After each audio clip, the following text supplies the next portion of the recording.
Nobody's journey is seamless or smooth. We all stumble, we all have setbacks. If things go wrong, you hit a dead end, as you will. It's just life's way of saying, time to change course. So ask every failure. This is what I do.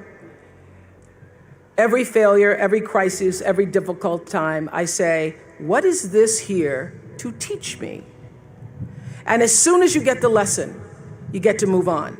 If you really get the lesson, you pass and you don't have to repeat the class. If you don't get the lesson, it shows up wearing another pair of pants or skirt to give you some remedial work. And what I found is that difficulties come when you don't pay attention to life's whisper, because life always whispers to you first. And if you ignore the whisper, sooner or later, you'll get a scream. Whatever you resist persists, but if you ask the right question, not why is this happening, but what is this here to teach me? What is this here to teach me? It puts you in the place and space to get the lesson you need.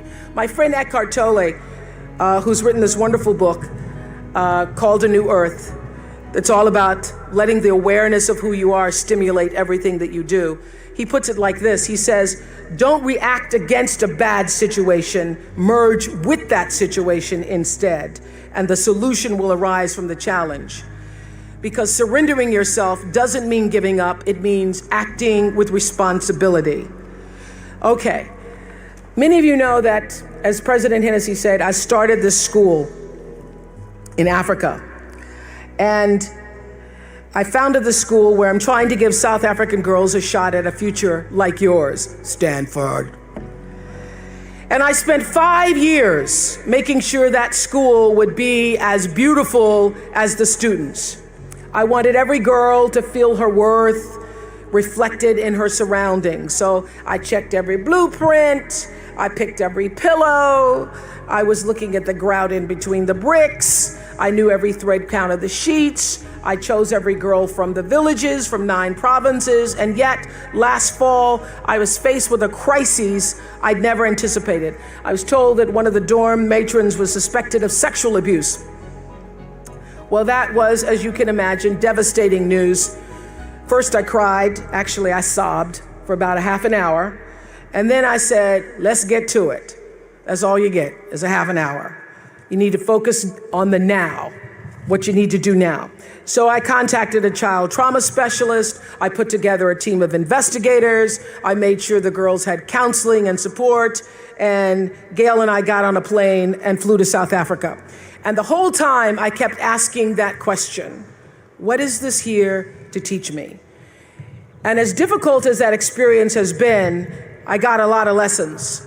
I understand now the mistakes I made because I had been paying attention to all of the wrong things. I built that school from the outside in, when what really mattered was the inside out. So it's a lesson that applies to all of our lives as a whole. What matters most is what's inside. What matters most is the sense of integrity, of quality, and beauty. I got that lesson.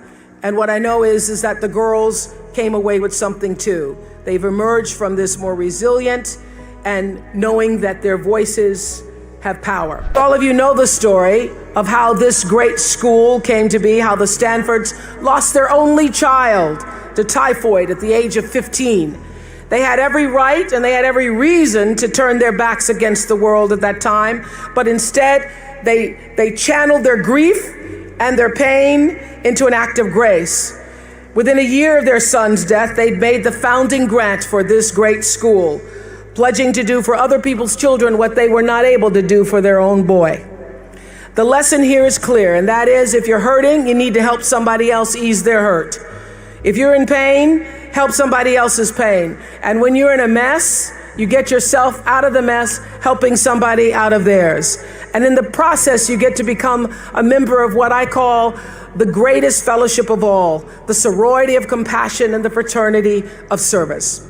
The Stanfords had suffered the worst thing any mom and dad can ever endure, yet they understood that helping others is the way we help ourselves. And this wisdom is increasingly supported by scientific and sociological research. It's no longer just woo-woo soft skills talk. There's actually a helper's high, a spiritual surge you gain from serving others. So if you want to feel good, you have to go out and do some good.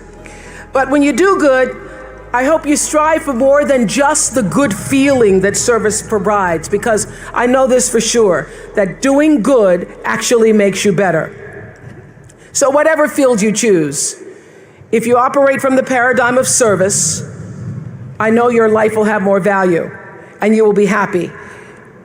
I was always happy doing my talk show, but that happiness reached a depth of fulfillment, of joy that I really can't describe to you or measure when I stopped just being on TV and looking at TV as a job and decided to use television, to use it and not have it use me, to use it as a platform to serve my viewers. That alone changed the trajectory of my success. So I know this, that whether you're an actor, you offer your talent in the way that most inspires art. If you're an anatomist, you look at your gift as knowledge and service to healing.